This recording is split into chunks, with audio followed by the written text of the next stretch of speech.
Joseph. I'm the founder of AGA Associates, and we're always looking to like collaborate with like-minded individuals, especially those in the industry, because we just feel as if as an interior designer, your company has so much to offer. So feel free to tell me a little bit more about your company. Right, so my company is called I Love This Place, and I came up with this name because that's literally what I wanted people to say and feel when they walk into a space that I've created, which is I love this place. It's something that I say all the time when I walk somewhere I like. And so I started my company and I wanted to do interior design from the perspective of mental health, where I create interiors that not only look good, but they're also good for you. And this stemmed from my own personal experience when I dealt with mental health issues and I was at the lowest of the low. And I realized how my environment and changing my environment around me, my immediate built environment, helped me heal and helped me get out of bed and helped me go throughout the house and gave me purpose. And then when lockdown hit, again, I was stuck in the house and I thought, God, I like what I see and thank God for that. And that is helping me get through this. So it's something that I just wanted to share with others, and just make sure they realize that, there's so many things we can't control in this life. We can't control what others do. We can't control the weather. We can't control so many millions of things. But most of us have at least a little bit of control when it comes to our personal space, our homes, our interiors, even if it's Completely just a little bit. agree. Yeah, no, I completely agree. It's, you know what I really like about this conversation is the fact that your company was literally grew out of a situation that required a need and a solution. So the fact that you're trying to create something that, orbits around inclusive design, this is something that really, you know, it's very sentimental to me, especially due to the fact that we work on various community centers, early years schools, and also various schools and, hospitality projects. It just means that you're engaging with individuals that have a priority of creating some sort of inclusive design that is sustainable. And, we need more individuals like this. This is why, having conversation with yourself, it's just meaningful. But tell me a little bit more about, like, say, little strategies that you utilize in order to, put together your design, so the public, especially on this podcast, will be able to hear a little bit more about you. Yeah, no, I always start any consultation with asking people how they want to feel in the space and what are their needs from an emotional level. There are some people who get really stressed, they have such stressful jobs, they want to come home and just feel like, when you walk in your home and you just exhale and you're like, oh, Oh, I'm home. no, totally. That's a magical feeling. And sometimes you don't have that. And I asked them, okay, you want to feel that. Why do you feel you don't have that? What's the first thing you see when you walk through the door? When you put that key in the door and you open the door, what's the first thing you That is see? such a powerful question, very powerful question. Like some people are sometimes obsessed with the destination, but sometimes with architectural design, it's about the journey to get to that Absolutely. destination and the experiences that people feel along the way. That sometimes is more meaningful than the actual place they need to go. Don't get me wrong, destination is great, but the journey is as important, So yeah, feel free to tell me more about some of your strategies in regards to that.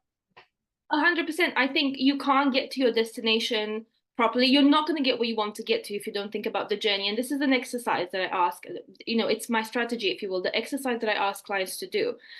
In your own time at home, literally just close your eyes and do an imaginary tour of your house. From the second you walk in and you go through every room, or from the second you wake up, what do you see? And just consciously think about all the things that you see and how they make you feel. Because sometimes, we have this, I don't know, this feature wall that we inherited with the house, and we don't really like it, but whatever, it's there, we just leave it. We can't be bothered to change it. But that every day is annoying you. It just becomes such an ingrained part of your daily home experience that you think, oh, I'm just going to put up with it.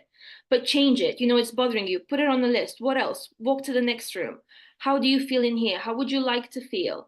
And then once we go through all of these things, we come up together with solutions for all of them. So you walk in your hallway and it's messy. It makes you feel agitated. What do you have? A red feature wall and shoes all over the place. Okay, so we need to change these colors. We need to find storage solutions that people will actually proactively use them and want to use them because they're easy. Okay, what's the next thing? You walk into your kitchen. Do you feel like it's not easy for you? You get annoyed because you have nowhere to put your bags and you just leave them on the floor, but it's annoying that they're on the floor. It's just walking through and consciously thinking about your home and how you feel using your home. Like, what's the user experience in your own home? Because that's what makes you feel in a certain way, and then it makes you behave in a certain way. And then I also ask people, who do you want to be? Who do you want to be? And does your home help you become that person? You might want to be someone who exercises. I want to exercise every day. But okay, where's your yoga mat? Do you have access to it? Is it somewhere you have a designated corner that it's easy to get to, your stuff is there, and you can just get straight on it? Or is it somewhere on top of a cupboard in the back with bags in the front? This is it. All of these things. But it's very interesting. Sometimes a lot of clients, they just need to be asked the right type of questions in order to get the right type of response. And sometimes it's almost like trying to create some sort of like map, like roadmap from A to B with a series of questions that allows them to literally, progress the project in a seamless manner. And at the same time, these series of questions, they assist the client to almost feel as if they are part of that journey.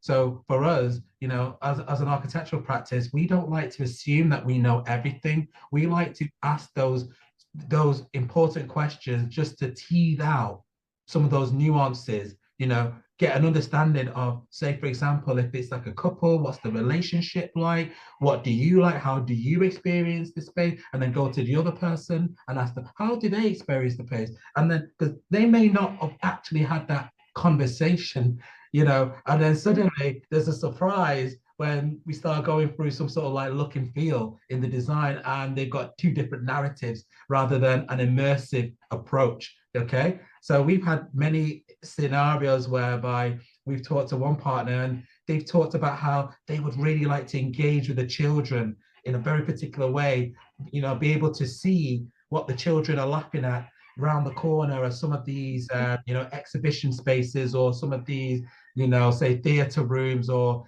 in-house cinemas and things like that. It's all about the experience, isn't it? It's Absolutely. Everybody's experience is different from the next clientele, and that is one thing that we really like to hang our hat on. And we like to be known for listening. We have a saying, we don't like to assume a thing. We like to digest, listen, and then find out how we can work to your parameters. And, from there, create a meaningful design, that has limited amount of surprises, because nobody likes surprises, and a true value for what they're trying to really,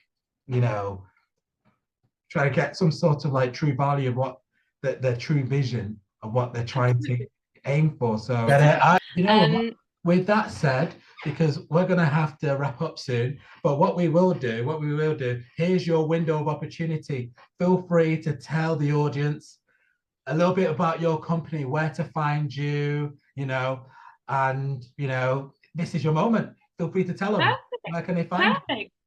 Right. So my company is called I Love This Place. My website is ilovethisplacedesigns.com. I'm on Instagram, I Love This Place by Raluca, which is my name. And I'm all about creating interiors that are not only good to look at, but they're also good for you and help you become the person you want to be. Excellent. I can't express. That was well said. So anybody who wants to reach out to Raluca, feel free to get in touch with AGA Associates. We're more than happy to make recommendations of her fabulous work that she has done. And you know what? We would love to have her again. So Raluca, feel free to give them a wave goodbye. Thank you. It's been an absolute pleasure. Okay. Likewise. Thank you. All right. Thank you.